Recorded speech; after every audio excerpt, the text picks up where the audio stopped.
Olá e bem-vindos. Hoje a gente encara uma pergunta que parece simples, mas na verdade é gigantesca. Como se mantém um sistema do tamanho de um país, sabe? Honestamente e eficientemente.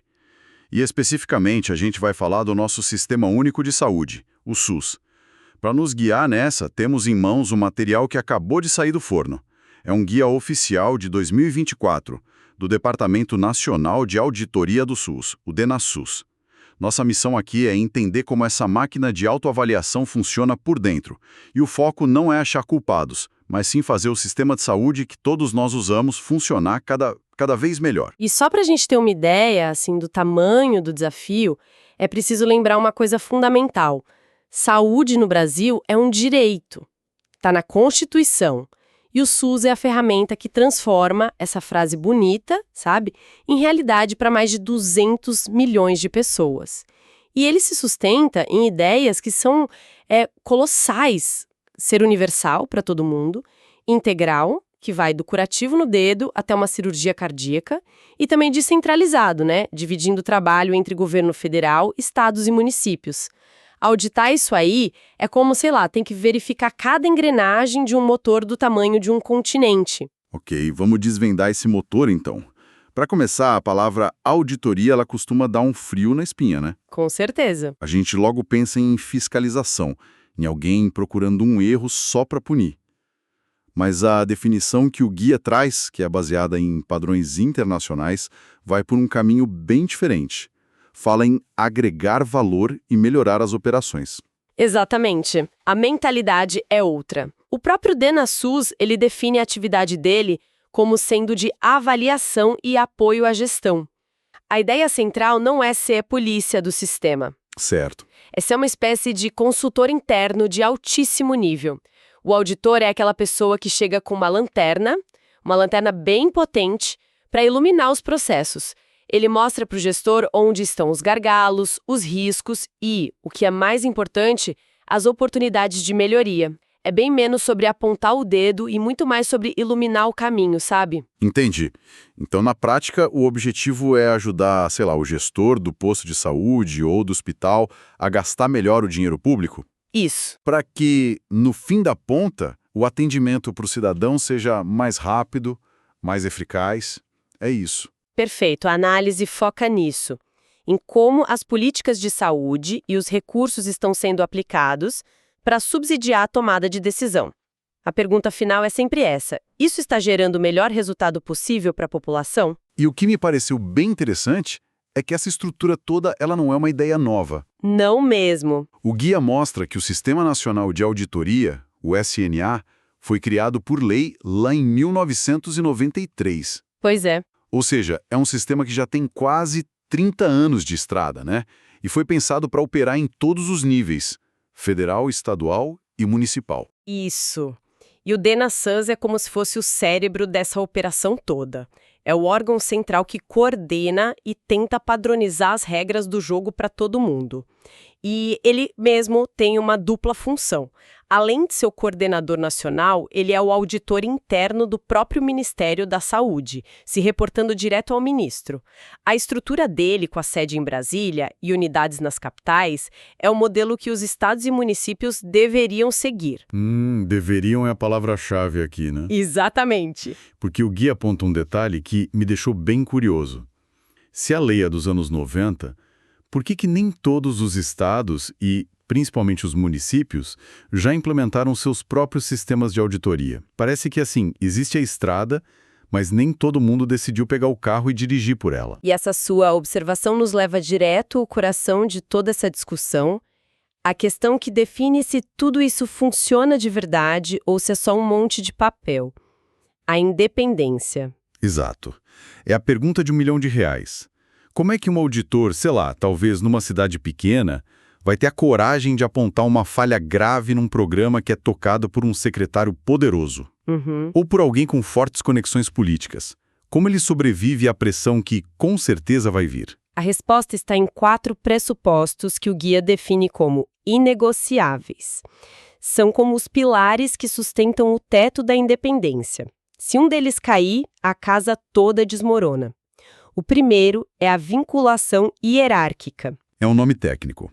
O que significa na prática? Significa que a equipe de auditoria não pode estar, de jeito nenhum, subordinada a um diretor de hospital, por exemplo, ou a um coordenador de área. Ela tem que ter uma linha direta, um canal exclusivo de comunicação com a autoridade máxima daquele lugar, seja o secretário de saúde ou o ministro.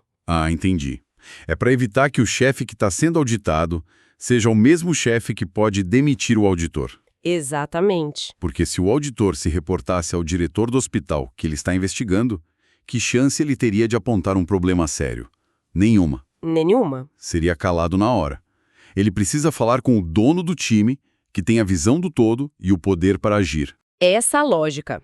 O segundo pilar é a autonomia técnica. Os auditores, eles precisam ter liberdade total para decidir o que vão auditar, com base em critérios de risco, de relevância e não na conveniência política do gestor de plantão. E o mais crucial, eles devem ter acesso irrestrito a todas as informações, documentos, sistemas e até as instalações físicas. Não pode haver porta fechada para o auditor. Então o auditor é aquela pessoa que pode bater em qualquer porta, pedir qualquer pasta e ninguém pode dizer não. Isso mesmo. Deve ser uma sensação de poder e tanto, e um pouco assustadora para quem está sendo auditado. É uma prerrogativa essencial para o trabalho. E isso nos leva ao terceiro pilar, que o Guiar, e ele até cita o Tribunal de Contas da União, o TCU, trata como talvez o mais crítico de todos: a segregação de funções. Segregação de funções. Basicamente, cada um no seu quadrado. Exatamente, e de uma forma muito, muito radical. A regra de ouro é: auditores avaliam, gestores executam. Um auditor não pode, em hipótese alguma, participar da gestão ou da criação dos controles que ele mesmo vai avaliar depois. Seria um conflito de interesses gigantesco. Monumental. A analogia perfeita que o próprio guia usa é a do futebol. O auditor é o árbitro. Ele observa o jogo, aplica as regras, aponta as faltas, mas ele nunca pode dar um passe, chutar a gol ou definir a tática do time. Essa analogia do árbitro é ótima na teoria. Mas na prática, esse árbitro não pode ser comprado? O que impede um gestor poderoso de, por exemplo, simplesmente engavetar um relatório de auditoria de que ele não gostou? A sua pergunta é excelente e toca na importância da governança como um todo. A vinculação hierárquica ajuda, claro, porque o relatório sobe para o nível mais alto, mas você tem razão, a estrutura sozinha não resolve tudo. E é por isso que o quarto pilar, embora pareça mais mundano, é fundamental: recursos próprios. Dinheiro, equipe própria, estrutura. A unidade de auditoria precisa ter seu próprio orçamento garantido para realizar seu trabalho. Isso inclui viagens, acesso à tecnologia e, muito importante, a capacitação constante da equipe. Sem isso, a independência fica só no papel. Um gestor mal intencionado poderia simplesmente cortar os recursos da auditoria para impedir que ela trabalhe. Esses 4 pilares juntos, eles criam um ecossistema que protege o auditor e viabiliza a independência. Certo. Então a gente tem esse auditor blindado por esses 4 pilares. Mas ele me parece um pouco um agente solitário, sabe? Como ele se encaixa no sistema de defesa geral da organização? Imagino que não seja só ele o responsável por evitar problemas. De forma alguma. E para organizar essas responsabilidades, o guia apresenta uma ferramenta conceitual muito poderosa. É um modelo de 3 linhas. Pense nele como a estratégia de defesa de um castelo. É uma forma muito clara de visualizar quem faz o quê para proteger o SUS. Defesa de um castelo, gostei. Como funciona? A primeira linha de defesa são os soldados nos muros. São os gestores e as equipes na linha de frente, no dia a dia. O pessoal do hospital, do posto de saúde, da secretaria que está executando as políticas. Eles estão na batalha diária e são os primeiros responsáveis por identificar e gerenciar os riscos da sua própria trincheira. Faz sentido. Eles são a linha de ataque e a primeira defesa ao mesmo tempo. Perfeito. A segunda linha são os generais, que ficam logo atrás dos muros. São as áreas de monitoramento, de controle interno da própria gestão. Eles não estão na luta direta com o paciente, mas estão ali supervisionando, fornecendo suporte, definindo as táticas e garantindo que os soldados da primeira linha tenham os escudos certos e estejam seguindo o plano de batalha. Certo, verificando se as regras do jogo estão sendo cumpridas. E onde entra o nosso auditor nessa história toda? Ele é a terceira linha. Na nossa analogia do castelo, a auditoria interna é o espião do rei. Ele não luta e ele não comanda os generais. Ele sobe na torre mais alta, de forma totalmente independente, e observa todo o campo de batalha. Ele verifica se os muros têm rachaduras, se os soldados estão bem posicionados, se os generais não estão dormindo em serviço. E o mais importante, ele não se reporta aos generais, ele se reporta diretamente ao rei, à alta administração. Essa analogia deixa tudo muito mais claro. O espião não dá ordens, ele só informa o rei sobre as vulnerabilidades do sistema. E o guia tem um gráfico, a figura 5, que reforça exatamente isso, mostrando o que a auditoria não deve fazer. Coisas como definir o apetite a risco, que seria o rei decidir o quão ousado ele quer ser na batalha, ou implantar respostas a riscos, que seria o trabalho dos generais de lá e consertar os muros. Essa clareza de papéis é o que impede que a terceira linha se misture com a primeira e a segunda. Se isso acontecesse, contaminaria toda a sua independência, toda a sua objetividade. O espião não pode começar a dar ordens para os soldados, senão ele vira um general. E perde a visão isenta. Exato, perde a visão de cima da torre. Ok, entendi a arquitetura, os pilares, as linhas de defesa. Mas, na prática, quando o auditor vai a campo, o que exatamente ele procura? Ele age mais como um detetive procurando um crime ou como um consultor tentando otimizar uma fábrica? É uma ótima pergunta e a resposta é a ambos. Depende muito do tipo de auditoria que ele está fazendo. Mas antes de falar dos tipos, é preciso entender o código de conduta que guia cada passo dele. São 4 princípios éticos que são fundamentais. O primeiro e o mais óbvio é a integridade. Que é basicamente a ideia de jogar limpo, né? Ser honesto, responsável, a base de tudo. Exato. Mas a integridade sozinha não basta sem o segundo princípio, objetividade. Não adianta ser honesta se você se deixa influenciar pela opinião de amigos, pela pressão de um chefe ou por suas próprias crenças. A auditora precisa ser uma rocha, totalmente imparcial na sua análise. E imagino que a confidencialidade seja crucial. Como a gente falou, ele tem acesso a tudo. Deve ver muita informação sensível. Sem dúvida. Ele tem o dever de proteger essas informações, de não usá-las para nenhum tipo de vantagem pessoal ou para terceiros. E, por fim, a competência. De nada adianta ter acesso a tudo e ser super íntegro se você não sabe o que está fazendo, né? O auditor precisa ter o conhecimento, a experiência e está sempre se atualizando. Certo. Com esse código de conduta no bolso, quais são os tipos de missão que ele pode assumir lá na ponta? O guia destaca principalmente 2 tipos de avaliação. A primeira é a auditoria de conformidade ou de regularidade. Aqui ele age mais como um árbitro com um livro de regras na mão. A pergunta é simples: a ação, a compra, o programa está seguindo as leis, as normas, as portarias? É uma checagem de sim ou não. É o checklist da legalidade. E o segundo tipo, imagino, é o que vai além das regras. Sim, e é onde o trabalho se torna ainda mais complexo e, eu diria, mais valioso.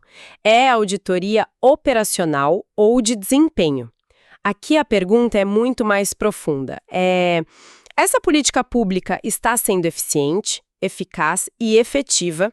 Ou seja, ela está usando bem o dinheiro? Está alcançando seus objetivos e, no final das contas, está realmente gerando os resultados que a gente espera? Ah, esse é o tipo de auditoria que importa para nós, cidadãos, no fim do dia, certo? Com certeza. Não é só saber se o hospital comprou o tomógrafo seguindo a licitação correta, mas sim se esse tomógrafo está de fato funcionando e diminuindo a fila de espera para exames. A auditoria é um mecanismo que pergunta: esse dinheiro está fazendo a diferença na ponta? É a tradução perfeita. E há ainda uma terceira atividade, que é a de apoio à gestão. Peraí, isso me soa um pouco perigoso.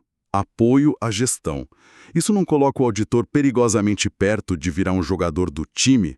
De quebrar aquela regra sagrada da segregação de funções? Você tocou no ponto mais sensível dessa atividade e o guia é muito, muito enfático sobre isso.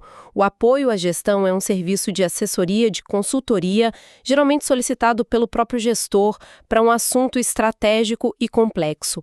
Mas a regra de ouro permanece intacta. O auditor pode aconselhar, analisar cenários, dar sua opinião técnica, mas ele jamais pode assumir a responsabilidade pela decisão. A caneta que assina a decisão final e a responsabilidade pela execução são sempre e unicamente do gestor. O auditor orienta, mas ele não pilota o barco. Essa fronteira é sagrada. Como se mantém um sistema gigante como o SUS honesto e eficiente? A resposta que emerge deste dia não é uma solução simples, é uma arquitetura complexa, uma engenharia de governança pensada para criar freios e contrapesos. O foco é claro em fortalecer a gestão para melhorar o serviço, e não apenas em punir.